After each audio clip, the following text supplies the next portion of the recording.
ప్రార్థించుదాం.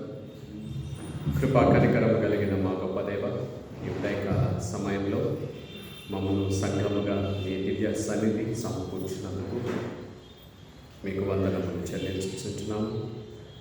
దేవ, ఈ మాసంలో చివరి ప్రభు దినంలో మేమందరం కూడా మీ దివ్య సన్నిధి చేరి మీ వాక్యమును నేర్చుకున్నటకు, మిమ్మల్ని ఆరాధించుటకు మాకు ఇచ్చిన శ్రేష్టమైన తరుణం కొరకు, అవకాశం కొరకు మీకు వందనములు.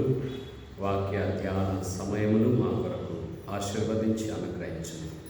మీ వాక్యమును మాకు వెల్లడి చేయండి, అర్థం చేసుకున్నటకు మాకు జ్ఞానం అనుగ్రహించండి. ప్రియ పరిశుద్ధాత్మ దేవుడవు మాకు బోధించండి. యేసు నామమున ప్రార్థించుచున్నాము తండ్రి, ఆమేన్.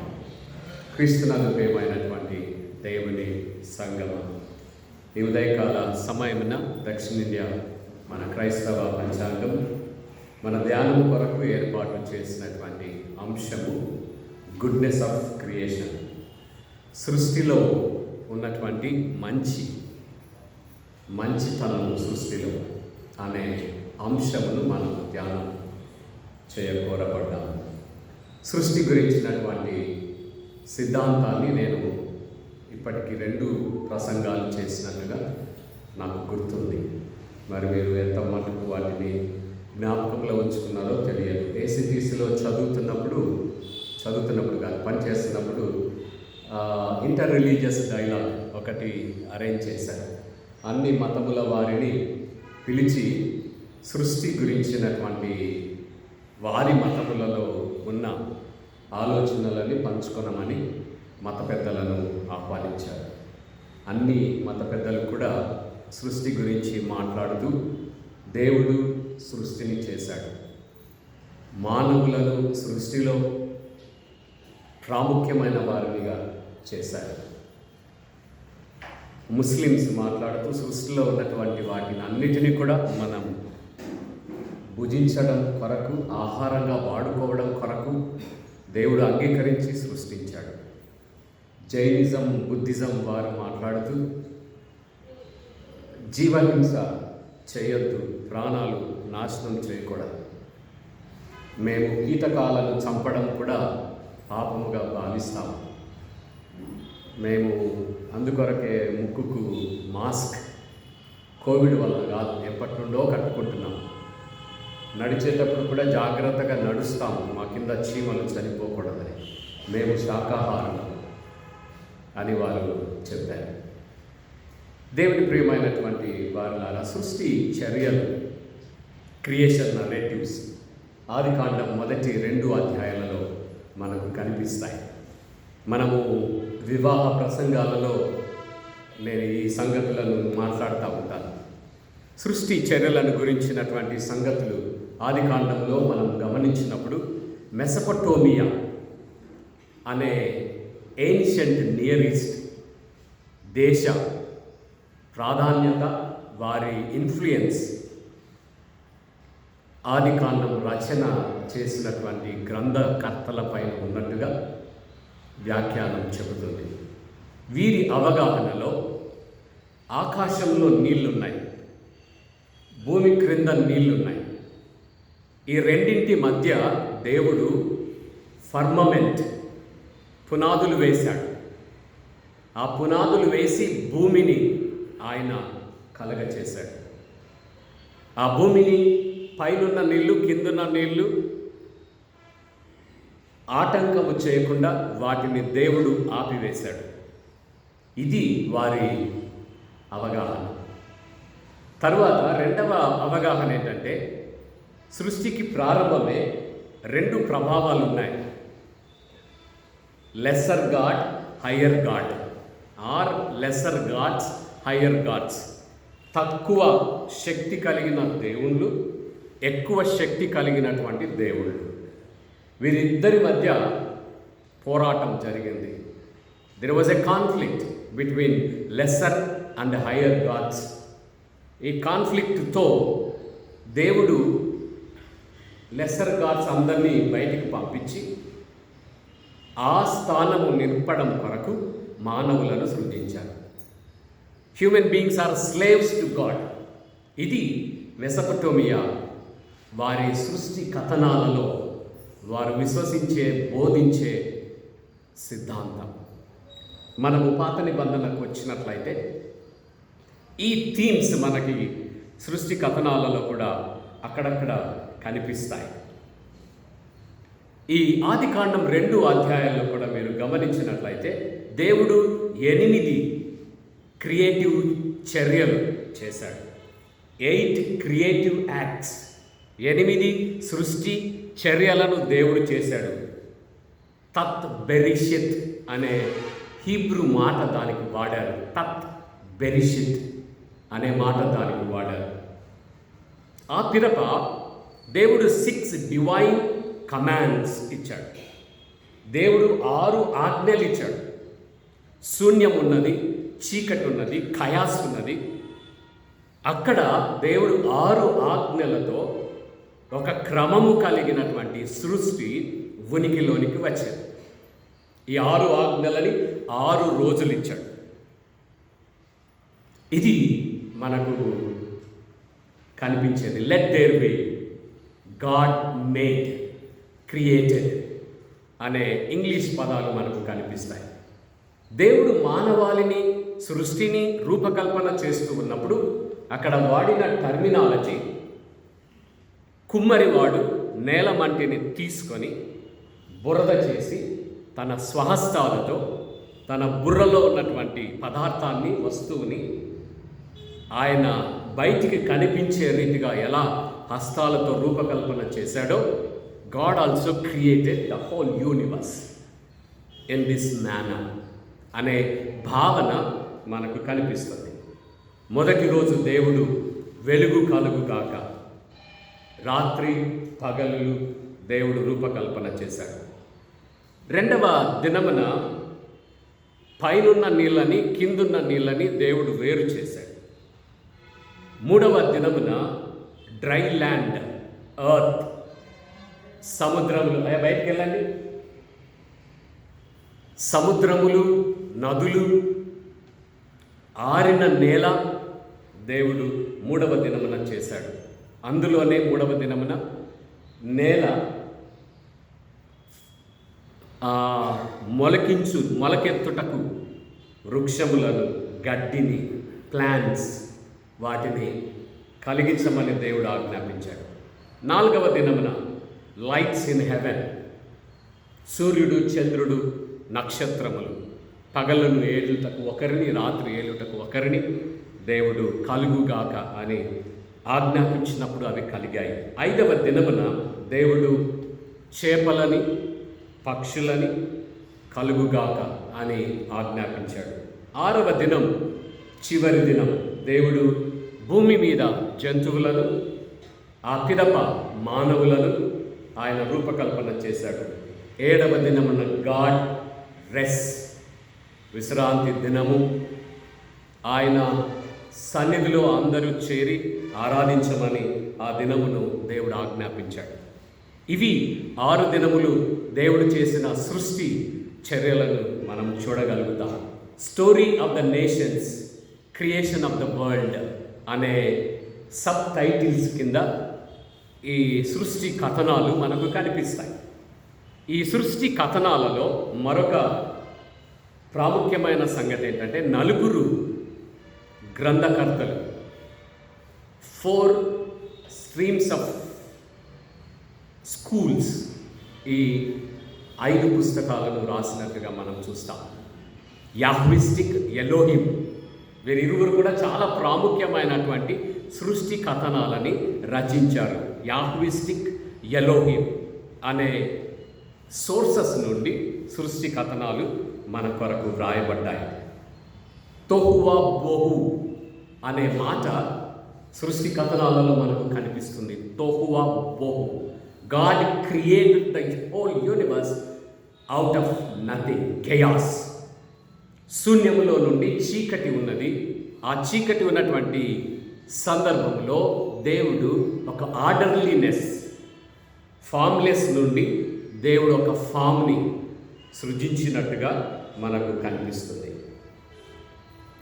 6వ దినం చాలా ప్రాముఖ్యమైనటువంటి సృష్టి చర్యలలో ప్రాముఖ్యమైనటువంటిది.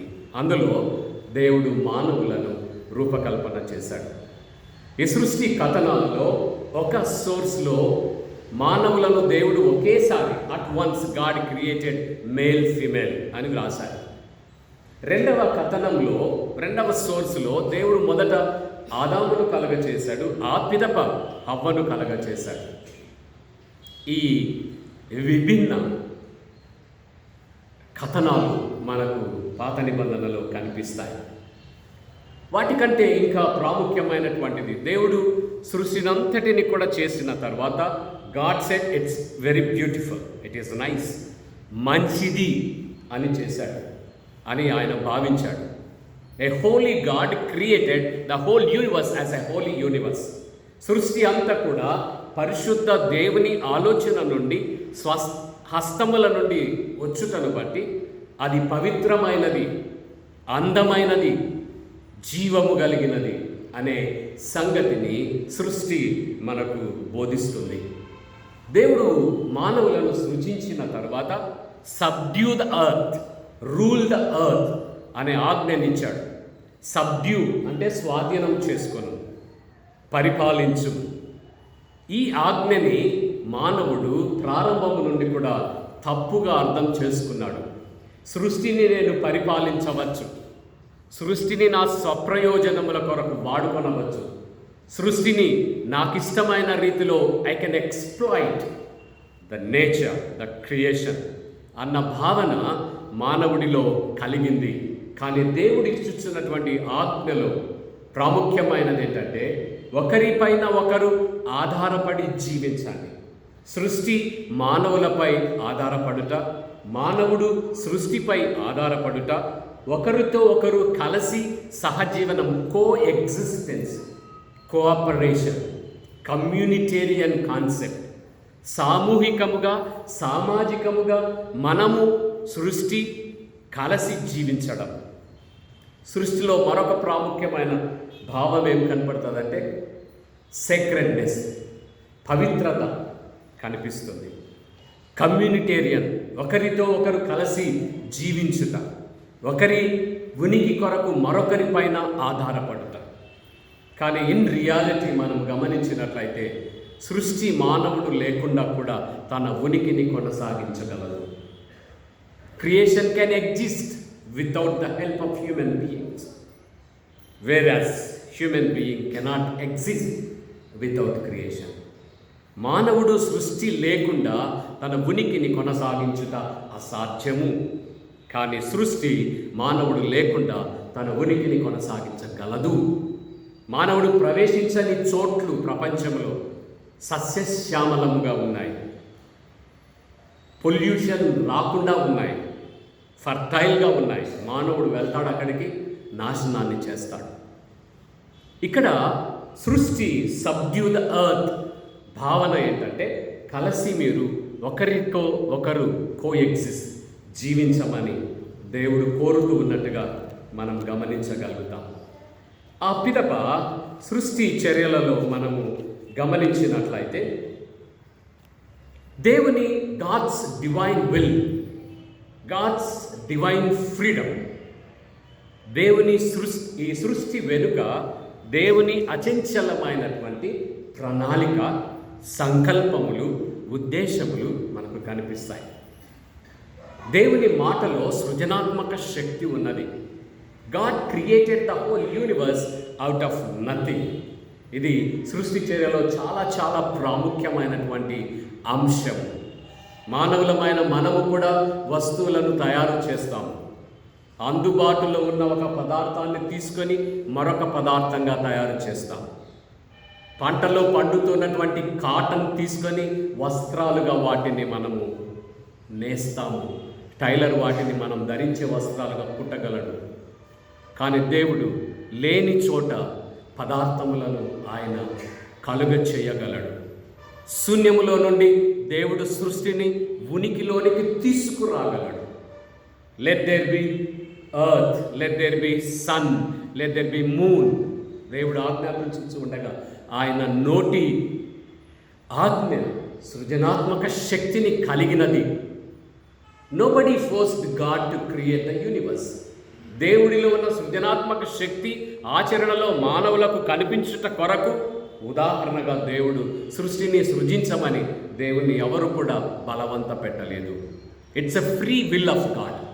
దేవుని స్వంత నిర్ణయం, స్వంత చిత్తం, divine wisdom, divine freedom, divine word సృష్టి వెనుక మనకు కనిపిస్తుంది. దేవుడు తన ఆలోచనలలో సృష్టి ఇలా ఉండాలి, ఇలా ఉండాలి. He had a blue print in his brain, in his mind. Civil engineer ఒక బిల్డింగ్ని కట్టడానికి ప్లాన్ మనకిస్తాడు. ఆ ప్లాన్లో మనము ఎంత స్థలములు ఇల్లు కట్టాలనుకుంటున్నాము, డోర్స్ ఎటువైపు ఉండాలనుకుంటున్నాము, ఎన్ని బాత్రూమ్లు అడుగుతున్నాము, ఎన్ని బెడ్రూమ్లు అడుగుతున్నాము, అన్నీ ముందే చెప్తాము. ఆయన బ్లూ ప్రింట్లో పేపర్లో రాసుకొని వస్తాడు. మనం అంగీకరిస్తే దానిని ఇల్లుగా కట్టడం ప్రారంభం చేస్తాడు. God also had a blueprint how the world should be, the world would be. సృష్టి ఎలా ఉండాలో దేవుడు ముందుగానే తన ఆలోచనలలో కలిగినటువంటి వాడుగా ఆ కలిగిన వాటిని బయటికి కలుగుగా కానీ ఆజ్ఞాపించినప్పుడు సృష్టి అంతా కూడా ఉనికిలోనికి వచ్చినట్టుగా దేవుని వాక్యంలో మనం చూడగలుగుతాం. God's word has creative power. నేను కూడా మాట్లాడుతూ ఉన్నాను, మీ దృష్టిని ఆకర్షిస్తూ ఉన్నాను. There is a life in my words. నా మాటలలో ప్రభావం ఉన్నది, మీ మాటలలో ప్రభావం ఉన్నది. మీ చెవులను, మీ ఆలోచనలను నేను ఆకర్షించగలుగుతున్నాను. దేవుని స్వరములో సృజనాత్మక శక్తి ఉన్నది.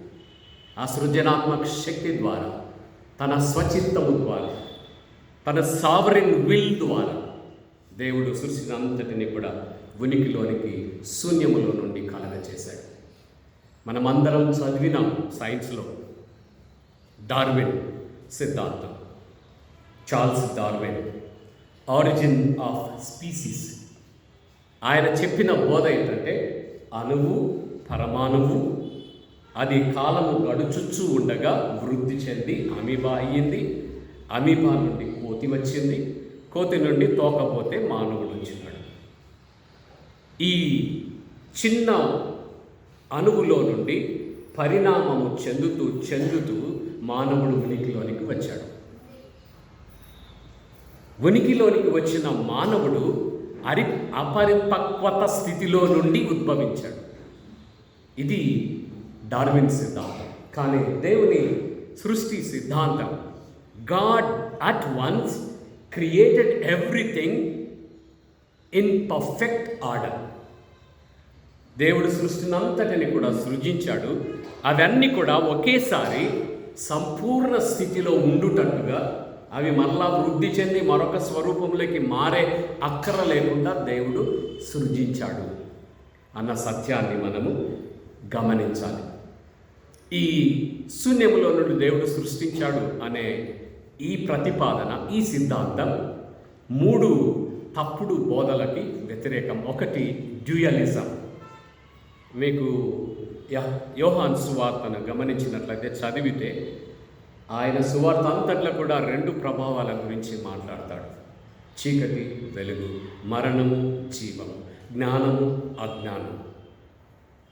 2 బలముల గురించి మాట్లాడతాడు. దేవుడు సృష్టిని ఉనికిలోనికి శూన్యములో నుండి కలగచేశాడు అనేదా సిద్ధాంతం డ్యూయలిజాన్ని వ్యతిరేకిస్తుంది. 2 దేవతలు ఉన్నారు. ఒకరు బలం కలిగిన దేవత, ఒకరు శక్తిహీనమైన దేవత. బలము కలిగిన దేవత బలహీనమైన వారిని నాశనం చేశాడు. ఇది తప్పుడు బోధగా మనం గమనించాలి. 2వది monoism, creation out of God. బ్రహ్మ నుండి సృష్టి వచ్చింది. హైందవ సహోదరులు చెప్తారు, దేవుని నుండి సృష్టి వచ్చింది. తలలో నుండి ఒకరొచ్చారు, భుజములో నుండి ఒకరొచ్చారు, కడుపులో నుండి ఒకరొచ్చారు, పాదముల నుండి ఒకరొచ్చారు. కానీ బైబిల్లో సృష్టి సిద్ధాంతం చెబుతుంది, దేవునికి బయటగా సృష్టి ఉనికిలోనికి వచ్చింది. దేవుని నుండి కాదు, దేవునికి బయటగా, దేవుని ఆజ్ఞను ఆధారం చేసుకొని సృష్టి ఉనికిలోనికి వచ్చినట్టుగా ఆ సిద్ధాంతంలో చూస్తాం. 3వది ప్యాంథియిజం. సృష్టి అంతా కూడా మాయ. నీకు కళ్ళకు కనిపించేదంతా కూడా మాయ. సృష్టి కథనాలు దీనికి విరుద్ధంగా రూపకల్పన చేయబడ్డాయి. చెట్టును, వృక్ష, గాలిని, మంచిని మనం చూడగలం, పొరుగువారిని మనం చూడగలం, తాకగలం, కలిసి సహజీవనం చేయగలం. మాయ కాదు. ఈ సంగతిని మనము గమనించవలసిన వారంగా ఉన్నాము. తరువాత సృష్టి కథనాలలో మనము గ్రహించవలసిన మరొక సంగతి డైవర్సిటీ. సృష్టిలో బహుళత్వం మనకు కనిపిస్తుంది. సృష్టి అంతా కూడా మానవుడు కాదు, సృష్టి అంతా కూడా చెట్లు కాదు, సృష్టి అంతా కూడా సముద్రం కాదు. బహుళత్వం మనకు కనిపిస్తుంది. మానవులు, అందులో స్త్రీ పురుషులు, అందులో 7 ఖండాలు, వేరువేరు భాషలు, సంస్కృతులు. These are all the God's blessing. ఇది దేవుని దీవెన. సృష్టిలో కూడా అన్ని బయోడైవర్సిటీ, బహుళత్వం మనకు కనిపిస్తుంది. ఇంటర్ డిపెండెన్స్, కో ఎగ్జిస్టెన్స్, కలిసి సహజీవనం చేయుట మనకు సృష్టిలో కనిపిస్తుంది. అంతేకాకుండా సేక్రెడ్నెస్ ఆఫ్ క్రియేషన్. సృష్టి పవిత్రమైనటువంటిది. పవిత్ర దేవుడి నుండి, పవిత్ర దేవుని ఆలోచనల నుండి వచ్చిన సృష్టి. There is no evil in the creation. సృష్టిలో ఎక్కడ కూడా పాపము, అపవిత్రత, అవసరము లేనివి, అపవిత్రమైనవి మనకు కనిపించవు. Every creative order is sacred. దేవుడు ప్రతి సృష్టిలో ఉన్నటువంటి ప్రతి భాగాన్ని పవిత్రమైనవిగా సృజించాడు. మానవ దేహము కూడా sacred, because sacred God formed human beings in his image and likeness. సృష్టికర్త అయినటువంటి దేవుడు చేసిన ఏ పనిని కూడా అది వ్యర్థం, అది అపవిత్రం, అది అవసరం లేదు అనడానికి వీలు లేదు. Creative wisdom of God, scheme of existence. సృష్టి తన ఉనికి కొరకు దేవుడు ఆలోచనల పైన ఆధారపడి, పవిత్ర దేవుడి ఆలోచనల నుండి కలుగుటను బట్టి సృష్టిని అంతటిని కూడా మనం పవిత్రముగా భావించవలెను. రెండవది గుడ్నెస్ ఆఫ్ క్రియేషన్. సృష్టిలో మనకు అన్నీ మంచి కనిపిస్తుంది. There is a life in creation. సృష్టిలో ప్రాణం కనిపిస్తుంది. ఒక విత్తనాన్ని మీరు భూమిలో వేయండి, 3 రోజులైన తర్వాత అది మొక్కగా మొలుస్తుంది. మొలవడంతో ఆగిపోదు. అది మరలా ఫలించి మానవుల అక్కర్లు తీర్చగలదు. పళ్ళు, ఆహార పదార్థములు, ఆకుకూరలు, ఎవ్రీథింగ్ గుడ్నెస్ ఆఫ్ క్రియేషన్లో భాగంగా మనము గమనించవలసి ఉన్నది. కలిసి జీవించుట. సృష్టి తన ఉనికిని కొనసాగించుట కొరకు మానవుడి గృహ నిర్వాహకత్వ బాధ్యతలు అవసరం. సృష్టిని జాగ్రత్తగా, పవిత్రంగా ప్రేమించుట, గౌరవించుట, నాశనం చేసే చెడు దృక్పథముల నుండి మనము దూరం అవ్వుట అవసరమని గుడ్నెస్ ఆఫ్ క్రియేషన్ మనకు నేర్పిస్తుంది. కార్పొరేట్ లైఫ్, కమ్యూనిటేరియన్ ఎక్స్పీరియన్స్ సృష్టిలో మనకు కనిపిస్తుంది. తను ఏమి తన ఫలములను తినకుండా చెట్లు తమ ఆహారాన్ని మనకిస్తూ ఉంటాయి. రుచికరమైన పళ్ళు, మామిడికాయలు కానీ ఏ పళ్ళైనా సరే ఆ చెట్టు ఎప్పుడు కూడా తన ఫలములను తినదు. It's a keep on giving. ఇతరులకు ఇవ్వడంతోనే సృష్టి తృప్తి చెందుతుంది. మరొక ఆలోచన కంటిన్యూయింగ్ క్రియేషన్. సృష్టి చర్యలు ఈ లోకములో కొనసాగుతూ ఉన్నది. మీరు ఒకసారి న్యాచురల్ రిసోర్సెస్ని గమనించినట్లయితే సృష్టి ప్రారంభము నుండి కూడా మానవుడు భూమిలో ఉన్నటువంటి నీటిని తోడి తాగుతూ ఉన్నాడు. మరలా దేవుడు నీటిని భూమిలో కలగచేస్తూ ఉన్నాడు. మానవుడికి అవసరమైనటువంటి వాహనములు నడిపించడం కొరకు పెట్రోల్, డీజిల్, బొగ్గు మానవుడు భూమిలో నుండి వాడుతూ ఉన్నాడు. కానీ దేవుడు వాటిని తిరుగా కలగచేస్తూ ఉన్నాడు.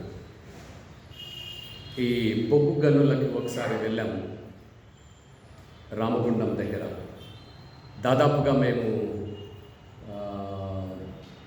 18 or 20 feet ఇంకా ఎక్కువనే లోపలికి వెళ్ళిపోయాం.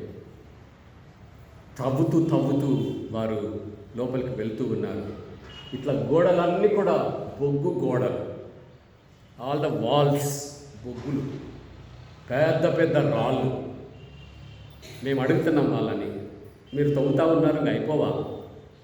వాళ్ళు చెప్పింది ఏంటంటే, సార్ ఇంకా 100 ఏళ్ళు తవ్వినా కూడా బొగ్గు లోపల ఉన్నది. దేవుడు మరలా వాటిని పునః రూపకల్పన చేస్తూ ఉన్నాడు. Continuing creation. దేవుడు సహజ వనరులను పునరుత్పత్తి చేస్తూ ఉన్నాడు. మానవుడి అవసరములను అన్నిటినీ కూడా తీర్చుచు దేవుడు తిరుగా వాటిని రూపకల్పన చేయు చర్యలో దేవుడు పాలు పంపులు పొందుతూ ఉన్నాడు. తరువాత సాల్వేషన్ ఆఫ్ క్రియేషన్.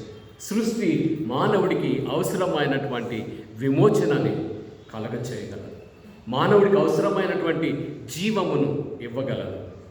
యోహాను సువార్త మరియు ప్రకటన గ్రంథంలో మనం చూసినప్పుడు దేవుని redeeming grace, God revealed through the creation. దేవుడు తన విమోచనాత్మక శక్తిని సృష్టి ద్వారా బయలుపరిచాడు. నూతన ఆకాశం, నూతన భూమి, పాతవి గతించెను, సమస్తం కూడా క్రొత్తవాయి. పరలోకం నుండి యెరూషలేము, నూతన యెరూషలేము దిగివచ్చుట నేను చూచితిని. పాత సముద్రం ఇక లేదు, భూమి లేదు. So the whole creation comes to an end, new creation begins. దేవుని రిడీమింగ్ గ్రేస్ సృష్టిలో మనకు బయలుపరచబడుతూ ఉన్నది. God leading us from darkness to the light, God leading us ignorance to wisdom, God leading us inability to self-sustenance. ఇవన్నీ కూడా మరి మనము సృష్టిలో గమనించగలం. All of creation is groaning. చివరి ఆలోచన, సృష్టి మూల్గుచూ ఉన్నది, విమోచన కొరకు మూల్గుచూ ఉన్నది. సృష్టిని మనము మన స్వప్రయోజనములకు వాడుకోవడం ప్రారంభం చేశాం. ఇసుక తీసుకొని చిన్న ఇల్లు కట్టుకోమంటే లారీలు తీసుకొని వెళ్ళి అమ్ముకుంటూ ఉన్నాము. రాళ్ళు తీసుకోండి, న్యాచురల్ రిసోర్సెస్ తీసుకోండి, meet all your needs, not greed.